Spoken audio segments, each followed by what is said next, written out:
Super star Rajinikanth அவர்களை பற்றி இளைய தளபதி விஜய் அவர்கள் கூறியதை தற்பொழுது காண்போம். சின்ன வயசுலிருந்தே நான் ரஜினி ரசிகன். வாரத்தில் 4 நாள் ஸ்கூலுக்கு போனால் 3 நாள் ரஜினி படம் பார்த்துட்ருப்பேன். எனக்கு 5 வயசாகி இருக்கிறப்ப ரஜினி சாரோட அன்புக்கு நான் அடிமை படம் ரிலீஸ் ஆச்சு. எப்படியாவது படம் பார்த்துடணும்னு ஆசை. ஆனால் ஸ்கூலுக்கு கட்டடிச்சிட்டு போகிற வயசு அல்ல அது. அதனால் நான் என்ன பண்ணினேன்னா, அப்பா ஷூட்டிங்க்கு போன உடனே எங்கள் அம்மா கிட்ட ரொம்ப அடம் பிடிச்சி மேட்னி ஷோவுக்கு போயிட்டேன். மேட்னி ஷோ பார்த்துட்டு வெளியே வந்ததும் திரும்பவும் ஈவினிங் ஷோ பார்க்கணும்னு அடம் பிடித்தேன். ஒரு போடு போட்டு வீட்டுக்கு கூட்டி வந்து விட்டாங்க.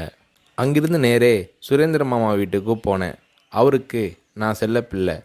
என்னடா திடீர்னு வந்திருக்கேன்னு கேட்டார். அன்புக்கு நான் அடிமை படம் பார்க்கணும்னு சொன்னேன். என்னடா திடீர்னு வந்து சொல்கிறானாரு. இல்லை, கண்டிப்பாக போகணும்னு சொன்னேன். சரி வா, அம்மா கிட்ட போய் சொல்லிட்டு போகலாம்னாரு. இல்லை, அம்மா கிட்ட சொன்னால் திட்டுவாங்க. நான் உங்கள் வீட்டில் இருக்கேன்னு சொல்லிட்டு வந்துட்டேன். படம் பார்த்துட்டு நைட்டு போயிடுறேன்னு. அதே மாதிரி சுரேந்திரர் மாமா கூட போய் 2வது தடவையாக படம் பார்த்துட்டு வீட்டுக்கு வந்துட்டேன். அப்படியும் சும்மா இருக்கலை. ஷூட்டிங் முடிஞ்சிட்டு 9 மணிக்கு அப்பா வந்தார். வாடா சாப்பிடலாம்னாரு. எனக்கு பசி இல்லைன்னு முகத்தை திருப்பிக்கிட்டேன். கோபமாக இருக்கிற மாதிரி நடிப்பு காட்டினேன். இல்லை, சாப்பிட்டு தான் ஆகணும். உன் ப்ராப்ளம் என்னன்னு சொல்லுனாரு. அன்புக்கு நான் அடிமைக்கு கூட்டிகிட்டு போனால் சாப்பிட்றேன்னு சொன்னேன். சாப்பாட்டை பரிமாறிக்கிட்டு இருந்த அம்மா என்னை பார்த்து, அட திருடா, என் கூட வந்து அந்த படத்தை மேட்னி ஷோவில் பார்த்துருக்குற மாதிரி முறைச்சி பார்த்தாங்க. சரி வந்து சாப்பிடுனாரு. சாப்பிட்டு முடித்ததும் நைட் ஷோவுக்கு கூட்டிகிட்டு போனார். உண்மையிலேயே அன்னைக்கு மேட்னி, ஈவினிங், நைட் ஷோன்னு 3 தடவை ரஜினி சார் படம் பார்த்தேன். படம் பார்த்துட்டு வந்ததும் அப்பா கிட்ட ஒரு அன்பு கட்டளை போட்டேன். நாளைக்கு நான் ரஜினி சாரை பார்க்கணும், அவர் கூட நின்று ஃபோட்டோ எடுக்கணும்னு சொல்லி அப்பாவோட கழுத்தை கட்டி பிடிச்சிக்கிட்டேன். அடுத்த நாள் காலை நானும் என்னோடய ஃப்ரெண்ட் கார்த்திக்கும் அப்பா கூட போனோம். ரஜினி சார் வாகினி ஸ்டுடியோவில் ஏதோ ஒரு ஷூட்டிங்கில் பிஸியாக இருந்தார். நான் ரஜினி சாரை நேரடியாக பார்க்கிறது அதுதான் முதல் தடவை. எப்படி ரஜினி சார்கிட்ட பேசுகிறதுன்னு பயந்துக்கிட்டு இருந்தேன். அவர் கூட்டிகிட்டு போய் அன்பாக பேசினார். அப்படியே என்னை தன்னோட மடியில் உட்கார வச்சுக்கிட்டு என்ன படிக்கிறேன்னு கேட்டார். சொன்னேன், நான் உங்கள் கூட நின்று ஃபோட்டோ எடுக்கணும்னு சொன்னேன். சிரிச்சுக்கிட்டே என் கன்னத்தை தட்டி கொடுத்து எங்களை அணைச்சிக்கிட்டு ஃபோட்டோவுக்கு போஸ் கொடுத்தார். என்னால் மறக்க முடியாது அந்த இனிய நாளை, அவரது அன்பான அரவணைப்பை. வீட்டுக்கு வந்ததும், அப்பா நீங்கள் பெரிய டைரக்டர்னு சொல்கிறாங்க, ஆனால் என்னால் உங்களை டைரக்டராக ஏற்றுக்க முடியாது.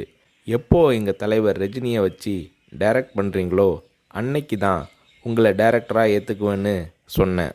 அப்பா என்னை பார்த்தாரு. ஒரு ஹிந்தி படம் டைரக்ட் பண்ணுறதுக்காக எங்கள் அப்பா பாம்பே போனார்.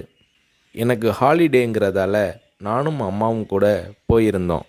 மும்பையில் இருந்த ப்ரொடியூசர் பூர்ணச்சந்திர ராவ் எங்கள் அப்பாவுக்கு ஃபோன் பண்ணி கூப்பிட்டதும் அப்பா அவரை பார்க்க போனார். வரும்போது ரொம்ப சந்தோஷமாக இருந்தார். ஹோட்டலுக்கு வந்ததும் என்னை கூப்பிட்டு, விஜய், நான் டைரக்டர் ஆயிட்டேனாரு. ரஜினி சாரை நடிக்க வச்சு டைரக்ட் பண்ண போகிறேன்னாரு. அந்த படம் தான் நான் சிகப்பு மனிதன். நீங்கள் நம்புறீங்களோ இல்லையோ, அந்த படத்தை நான் 17 தடவை பார்த்தேன். நடிக்கணும்னு ஆசைப்படுறியே, உனக்கு நடிப்பை பற்றி என்ன தெரியும்னு எங்கள் அப்பா கேட்டதும் உடனே அப்போதே ஒரு சீன் நடித்து காட்டினேன். அது என்ன சீன் தெரியுமா? அண்ணாமலை படத்தில் ரஜினி சார் பேசிய பெரிய டைலாக் சீன். நான் ரஜினி ரசிகனாக இருந்ததால் அவரோட பல வசனங்களை மனப்பாடம் பண்ணி வச்சுருந்தேன். அதில் ஒரு வசனம் தான் எனக்கு உதவியது. ரஜினி சார் சரத்பாபுவை பார்த்து தொடையில் தட்டிக்கிட்டு கோபமாக பேசுவாரே, அந்த வசனத்தை நான் பேசி நடிக்கிறத கொஞ்ச நேரம் அப்படியே கூர்ந்து கவனிச்ச எங்கள் அப்பா என்னை பக்கத்தில் கூப்பிட்டு, நாளைக்கு உனக்கு மேக்கப் டெஸ்ட் எடுக்கிறேன்னாரு. அவர் அந்த வார்த்தைகளை சொல்லி கை குலுக்கியதும் எனக்கு சிறகு முளைச்சி ஆகாயத்தில் பறக்கிற மாதிரி எல்லையில்லாத மகிழ்ச்சி பொங்கியது என்று நடிகர் ரஜினி அவர்களை பற்றி இளைய தளபதி விஜய் அவர்கள் கூறுகிறார்.